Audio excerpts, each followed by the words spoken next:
What's up, World Report family? Your boy C Dub here. We are in the pregame show. Auburn is set to take on the Missouri Tigers on the road.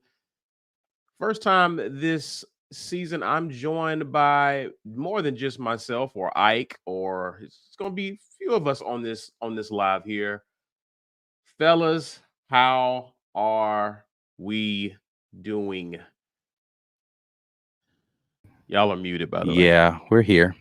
Listen, man, I've been trying to like juice myself up into to being excited about this, and I want to be, I really do, but I need for them to handle business today, so I don't have to like get on here and try to say, oh well, they tried really hard, and I can see the direction. I want to just win, man. Is that too much to ask? I don't know. Is it too much to ask to just want your team to win football games? Uh, it has been this year. It has been this year. Well, today is pivotal. I think today is probably one of the most important games of Hugh Freeze's coaching career. He's got to find a way to win today. This is a winnable game. Missouri look, man, they came in with lofty expectations on the season, but I think what we're seeing is them, the likes of Ole Miss, like these teams all have obvious chinks in their armor. And just like everybody else Auburn has played to this point this season, they're beatable. They are absolutely beatable. This is going to come down to, can Auburn muster even an average amount of offense to win this game? Because DJ Durkin's defense, every time I repeat this stat, I'm blown away by it. They have given up more than 400 yards only once this season, and none of those teams were P4 schools. Every P4 school they've held under 400 yards, including Georgia, and we watched them put 500 yards on Bama. Like, come on, man. These are incredible performances by DJ Durkin's defense for what he has. I think he's getting so much out of the talent on that side of the ball. Now, they're going to have to limit big plays today, and I think that, trying to keep Luther Burden from going absolutely nuts on them is going to be a big key to this one. But it's something about when you're finding ways to lose games that I think is really difficult to go on the road and win. So you went 2-3 at home. On the road, I don't know, man. My faith is waning a little bit here, but Auburn absolutely has the ability to win this game. I'll be interested to see if they take the same approach to offense that they did versus Georgia, kind of no throws over the middle of the field, protecting Peyton Thorne kind of offense. I don't know if that works today. Listen. I looked hard, guys. I checked Auburn's schedule. Nowhere on Auburn's schedule do you find Auburn. So you know what that means? You don't have to beat yourself. You can stop doing that. You're not on your schedule, right? I was like, where's he going with this? Fair point. There you go. You're not on your own schedule, so you don't have to beat yourself. You don't have to beat yourself. Just beat the other team. You don't have to. You just beat the other team. Georgia was the only team. I mean, you helped Georgia as well, but Georgia convincingly beat Auburn. But that game could have been a lot closer than what it was. I want to see Auburn. I'm tired of seeing this team leave multiple scores on the field. I want this team to come out and look like a team that's been on a bye week. I don't want this team to look like a team that's looking forward to a bye week, that's limping into a bye week. This team needs to look prepared. I want to see this team go out and execute a competent game plan, and it needs to make sense. It needs to make sense, and it needs to take advantage of the weaknesses that we have observed in a Missouri football team thus far. What do we expect? I was going to say, what do we expect to see offensively from this team?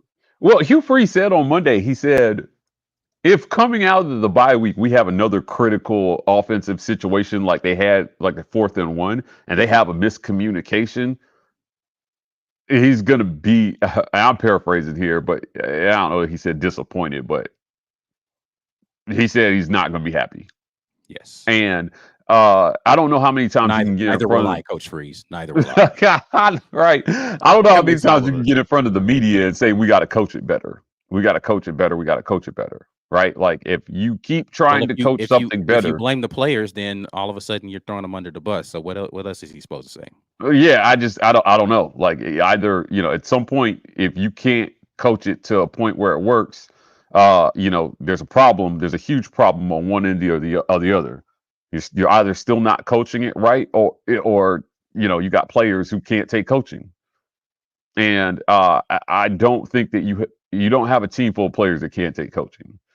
You just don't. So he's got to figure out a way to get guys on the same page. And ultimately, it comes down to quarterback, if you ask me. Your running back is averaging over 6 yards per carry. He's not broken. You've got a wide receiver on pace to have his first 1,000-yard season, Auburn's first 1,000-yard season since 1999. Keandre Lambert-Smith is everything that's right with this offense. Cam Coleman, I think that he is looking more like a freshman as games go on. Let's just say the shoulder injury that they haven't made an official statement about isn't a factor in this because they're acting like it's not. So I'm gonna act like it's not. I think that the troubles that you're having at quarterback are what's affecting him more than himself. He's a dynamic talent. And it's the guy throwing them the ball, man. Like they've just and the play calling, so they've got to figure it out. But statistically, I do want to note they have moved this thing forward from last year. The problem is that bar was on the floor, right? And everybody else in your league has gotten better. They've tried to get better. Texas A&M has found a way to get better. So in Ole Miss and Missouri, these teams were already ahead of you.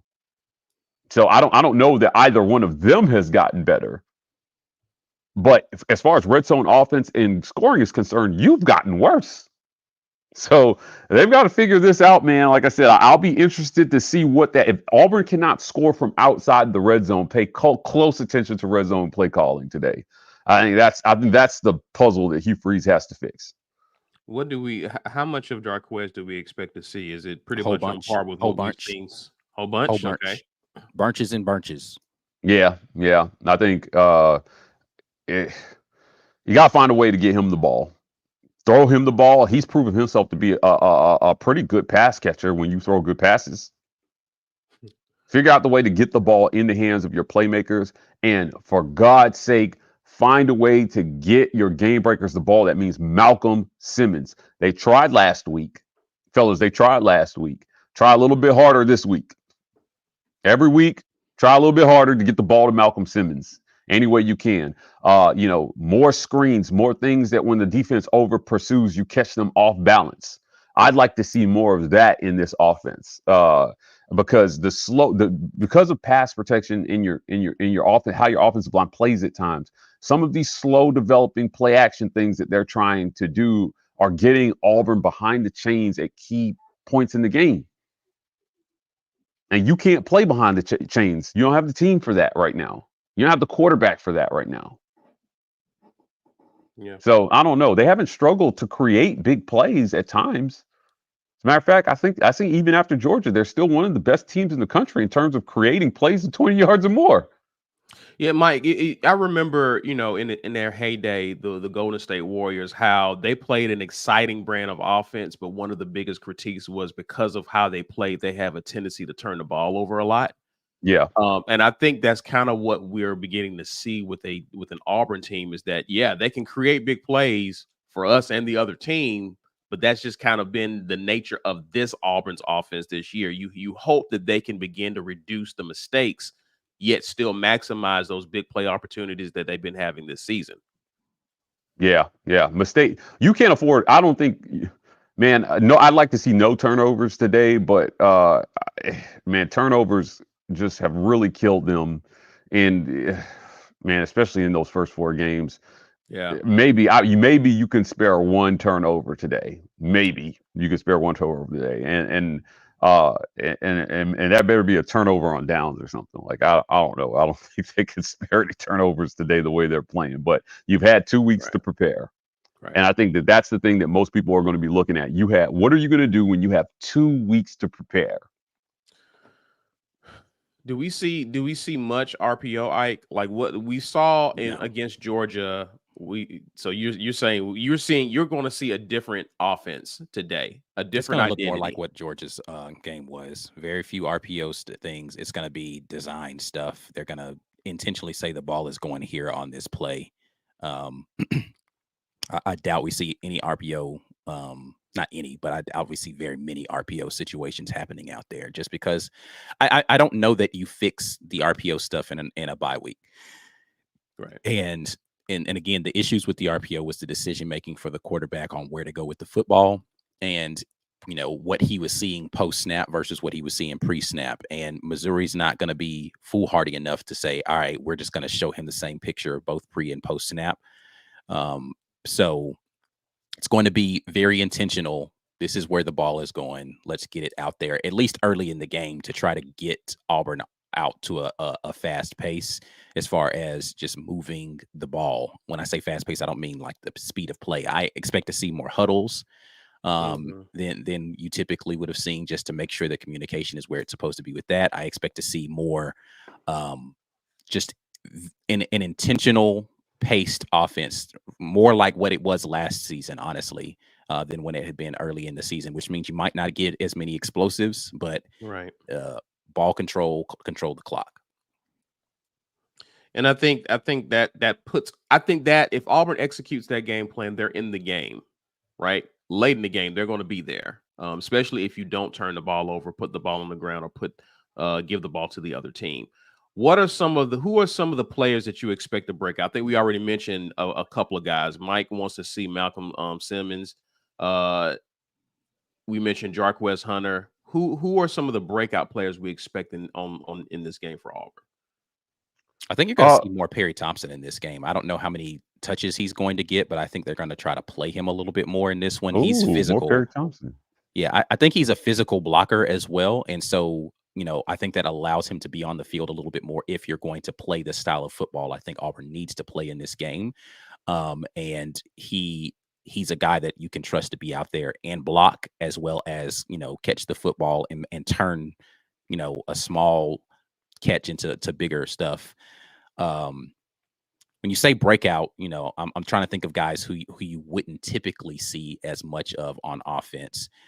I'm hoping, and this is no intel or anything on Perry or the next name, but I'm hoping we see more of Mike O'Reilly in this game, just because, again, I expect Auburn to try to be more physical. He is easily the most physical tight end that's in that room. And he's a reliable pass catcher. I think you need to see those two guys out there in some. I'm hoping we see some more varying like the beginning of the season. They teased, maybe having more than one running back out there at a time. I hope you see more of those sets in this game. I think Auburn needs to go out there and say, who are our best, most physical players? Let's get them on the field as much as possible. What about on defense? Who are we expecting to have a big day defensively? Keldrick Falk is going to be, again, a guy, I don't know about a breakout because he's been doing it all season, but he's going to be a guy that needs to be able to dominate the line of scrimmage. Missouri functions off of the stretch zone play, and which means that you're going to have good containment, and then you're going to have to be able to make sure that they don't have good cutback lanes. Keldrick Falk protecting the edges out there is going to be important. And then I expect DeMarcus Riddick to see a little bit of time in this game. I think they're going to want to unleash him and get after Brady Cook, who can use his legs. He's not the most mobile quarterback. He's not like super elusive, but he can use his legs to do some stuff. I think DeMarcus Riddick is going to see a fair amount of snaps in this one. Yeah. I was going to say Keldrick Falk. I expect to see him all over the place today. He's really coming into his own as a player, and Auburn's going to need him today. They've got to get after Brady Cook. They've got to make him uncomfortable. They cannot let him sit back there and carve them up and expect to have a chance in this one. So, your secondary, has made plays at times. But, at the end of the day, I really like what Jaron Thompson is doing defensively. Kayan Lee, again, at times, sometimes these guys, they give up big plays and they get beat. And if you're Keldrick Falk, and if you're Jalen, if you're Eugene, you have a chance to help these guys out and get after the quarterback, make him uncomfortable, make him have to go through his progressions faster, make him have to go to that check down, and then on the back end, cover that check down. So Auburn's just got to be really sound here. Again, they're not giving up a ton of yards to opponents so far this season. I expect that to continue today. I don't think that Missouri possesses much more than anything, if not more at all than Georgia had, right? So if you can limit them in their house in Athens, which is a much tougher place to play, you can do it to Missouri. You can do it to Luther Burden and Brady Thompson. Now, look, Luther is a force, and you're not. I don't know that he's a player that you really contain. Like, the best way to stop Luther Burden is defending him before the ball gets there. It's getting to Brady Cook, making him uncomfortable, bracket that guy, make anybody else beat you. But like, you cannot give up a big day to him, I think, man, and expect because you can't outscore anybody, right? Like, you can't get into a shootout. You can't get anything close to a shootout with Missouri and expect to win on the road. So you just limit them. If Auburn can hold Missouri under 24 points somehow, they've got a shot in this game. But I think that's the mark. Once they get over 24 points, good luck. I think 24 is the most Auburn scored on any P4 opponent. I would say 20, Mike, just because of that factor right there. The offense hasn't done enough, so it puts more pressure on the defense to have to put them in striking distance to try to take the game over. They might have to score defensively, Caesar.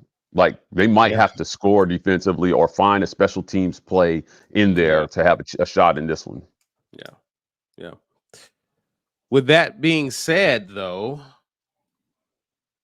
what do we think happens in this game?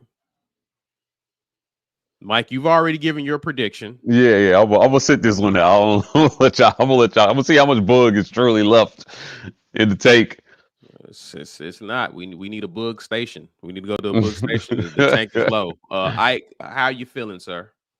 Auburn scores more points than Missouri. I don't care. I don't F everybody on Auburn's schedule. I don't care. Like, they just got to line up and win. Auburn can win this game, man. And it ain't. I don't have analysis that tells you how they're going to do it. Just get it done. I don't care if it's you get a safety and they don't score any points, 2-0. I don't care what the heck happens. Just win the freaking football game, bro. Like, forget all the, well, if they can do this and we can, man, F all that. Win the game. Forget all that other stuff. Win the dang football game and go home and get ready to go beat Kentucky next week. Like, that's all I want to see today. You win and go beat Kentucky next week. Beat the Tigers, beat the Wildcats. I don't expect Auburn to, based on the direction that I see this offense going in, you're looking at a lot of ball control. Yeah. I think we do see a lot of the running backs. I think we're going to see one of those throwback games where first team to 20 wins. It's going to be those types. It's going to be that kind of game. And Auburn has not put up a lot of points in P4 competition. Nope, have not. There's a little bit of bug. There's a little bit of bug left. What is Auburn? This ain't even like bug at this point for me. This is like desperate please. Like, just please, y'all. Come on, man. Like, desperate bug. Do what you're supposed to do, man. Do what you're supposed to do. You're not supposed to be losing these games. I said this before. Auburn has not no one has actually lined up and beat Auburn this year. You could argue Georgia did. Every other game Auburn has lost this season, Auburn has been its own worst enemy in that game. Yeah. Like, yeah, he's not lying. At some point in time, I'm just like, are you guys just going to get out of your own way? That's all I'm asking you to do. Get out of your own way. Yeah. Y'all know the little meme where the guy's like riding a bike and then he puts the stick in his own bike spokes and trips open. Like, that's been Auburn's season. It's like you're going along perfectly fine, and then you take a stick and put it in the bike spokes of your own wheel, and you're just like, why do you keep doing this? Why? Yeah, you get the sense that calamity is coming while you're watching them. If anybody caught LSU Ole Miss this past weekend. Probably the biggest game of the weekend. It was definitely the most exciting game of the weekend. LSU did not lead for a single minute in that game until they won it. Mm-hmm. It was wild watching them play. And as I watched Ole Miss, I had that feeling like these guys are going to blow it. Like they're going to blow it. They've controlled this whole game and they're going to blow it on the road. And LSU, there was something about them. They had that impending kind of like, you know what? If you give us a chance, And then Kyron Lacey caught that winning touchdown in overtime while Ole Miss was tripping over themselves. And I'm just like, man, Auburn is close. They're that, right? More on the Ole Miss side, like, hey, we're good and we have talent, and we got to try to find a way not to blow it. But, is that something that you can turn around in season? Has been my big question. Can Hugh Freeze turn this around? Did this bye week allow them the opportunity to turn this around in season? If not, man, I'm telling you, like, I'm not on the fire Hugh Freeze train, but I think you lose this one, that seat's going to be short of winning out after this. That seat's going to be super hot going into year 3. I don't know how it couldn't be, and I don't care what John Cohen says in the media. I don't care what he says. That seat's going to be high. Everything's going to be under evaluation. He's got plenty of talent. And if you're missing any talents at quarterback, but you created that situation, yeah, that's a situation of your own creation. If you're Hugh Freeze, you put yourself in this situation. It's his job to assess and say, hey, we need to go after a quarterback or we don't. Well, I'll be surprised if he doesn't this offseason. I'm going to go Auburn 20, Missouri 17. I'm going to go close game, low scoring game, but those are the games Auburn's going to have to win. And I'm hoping for Auburn to begin to turn the season. I do want to see Auburn get to a bowl game. I don't even care what kind of bowl game it is at this point. Just I want to see Auburn with some extra practices in December preparing for. Well, you got 6 games left, right? If you lose today, you've got to win 4 out of the last 5, which will include Kentucky, Texas A&M, Missouri, and now somehow Giant Slayer Vanderbilt. Yeah. Right. Yeah. So maybe ULM is in there, but you've got to beat 3 out of the last 4 of the P4 teams left, of the SEC teams left on your schedule if you lose today. So this would be a good step in the right direction, because you win today, count ULM as a win, you got 4 wins, and then you split Kentucky, Vanderbilt, Texas A&M, Bama. And you can get Kentucky and you can get Vanderbilt. Yeah. And there's a part of me that wants to be the team that beat Bama. Hang the banner for that one. We beat Vanderbilt and you didn't. I'll take that this season. That'd be an amazing comeback for Bama fans. Let's get to some of the guys. Let's see some of your comments here. Brad Brown says Auburn has to score at least 27 to win. Ooh, that's a lot of points for this team. A lot of points, Brad. You're probably right, which makes me sad. Yeah, that's a lot. 27 is a lot of points for this version of Auburn here. Auburn Dad for Life says, correction, Brad. They have used 27. They have to use 27. They have to use 27 to Speaking win. Of Jarquez Hunter. Yeah. I agree with that. Isn't Burden out, Mike? No, have we heard Luther Burden is not listed on the injury report or the availability report. Yeah, Luther Burden. Yeah, I didn't think he was out. No. Yeah. I'm looking at it right now. That would have been all over everything everywhere. If I'm saying this correct, Lays Bots. Yeah. I don't know. I tried. Need to see, appreciate the super chat. Need to see enough Jarquez to make me sick today. I don't even know if that's even possible. Yeah, point. And here's the thing. It's the senior season. It's the last year of college football. And I want to see him get drafted and not have to fight for a free agent spot because Auburn had a crap season. So, more 27. Indeed. And Brad agrees. He says feed number 27, the end. Yeah. Pretty much what you got to agree. Get the ball to Jarquez. Especially when the situation calls for it. Like, it's not like we're saying, hey, run the ball on 3rd and 20 or 3rd and 9 or whatever. Like, yeah, sometimes that could work because the defense is expecting pass, but on obvious running downs where you need just a yard or two, you're not giving him the ball. Like, give him the ball. Like, those are the things that's really frustrating. Here's the thing. It's working, right? It's like your run game is working actually.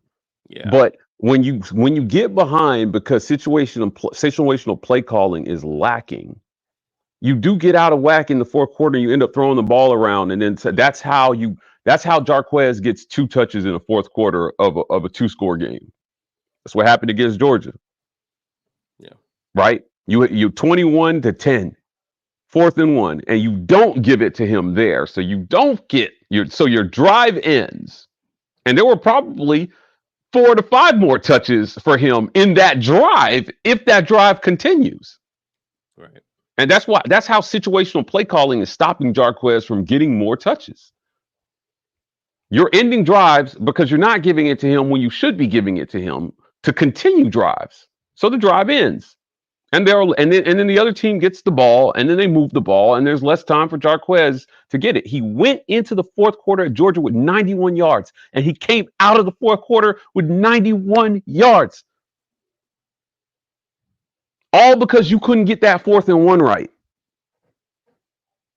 That's why we're sitting here talking about give Jarquez the ball more. It came down essentially, Caesar, to that one play. And he said it on Monday. He said, if we don't get that situation right on Saturday, I'll be disappointed. Yeah, Ike said, yes, I am too. The collective groan of a society of orange and blue individuals will be felt if they do that shit again today. Yeah.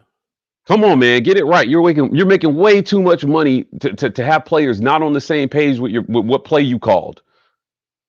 And he may not like the question, but he's going to get a ton of them after.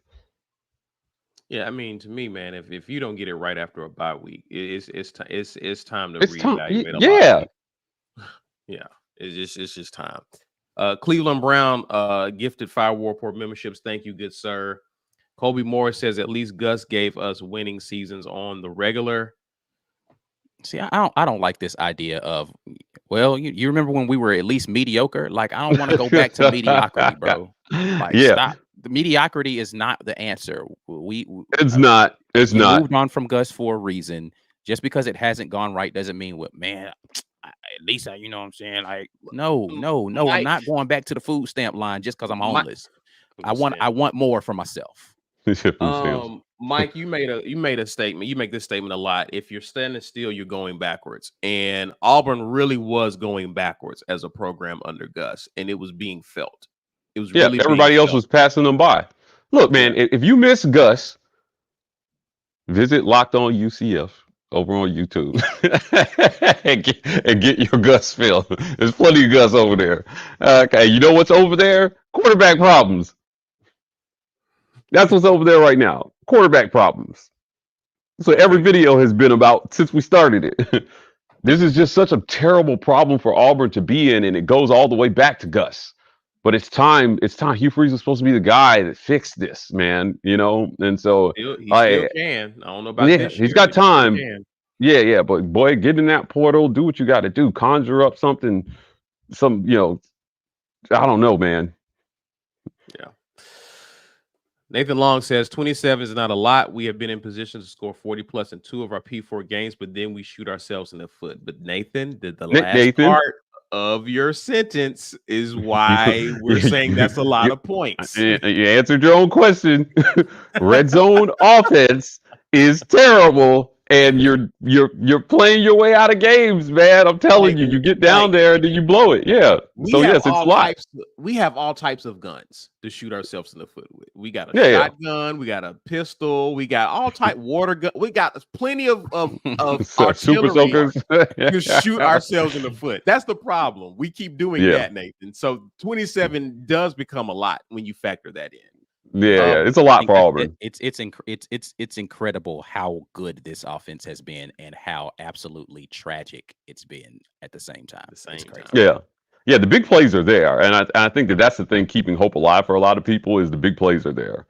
Peyton Thorne does have the ability to find a receiver down the field and hit him in stride. We've seen that more than a few times this season, more than an average amount. He's got the ability to do that, but again, collectively as an offense, they also have the ability to shoot themselves in the foot, and that limited the play calling versus Georgia. So they needed more help from the defense than they got. I thought the defense played well enough for them to win that game, but offensively, it's just you're just in a place where I don't know, Ike, if you got the count on the film review, but it's hard to remember a single pass Auburn made over the middle of the field against Georgia last week.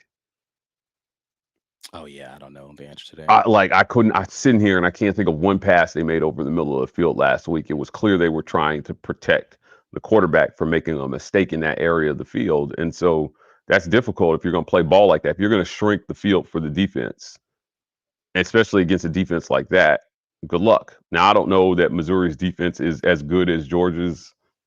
I don't know that's a comparison, but regardless, you were able to make plays on Georgia, so you can make plays on Missouri. Yeah. Well, listen, gentlemen, if we don't have nothing else here, we're gonna get ready for kickoff that's coming up shortly. Auburn is set to take on Mizzou. Join us at the halftime. We will definitely be on. That is for members only. To give our thoughts, your thoughts on what you saw in the first half. Then there's the post game at the end of the game for those who are members and are not members who can join in on that conversation. Hopefully, we'll be discussing an Auburn victory. If not, you get a chance to vent even more about this season. Till then, gentlemen, ladies and gentlemen, enjoy the first half. We will see you at halftime. War Eagle. War Eagle.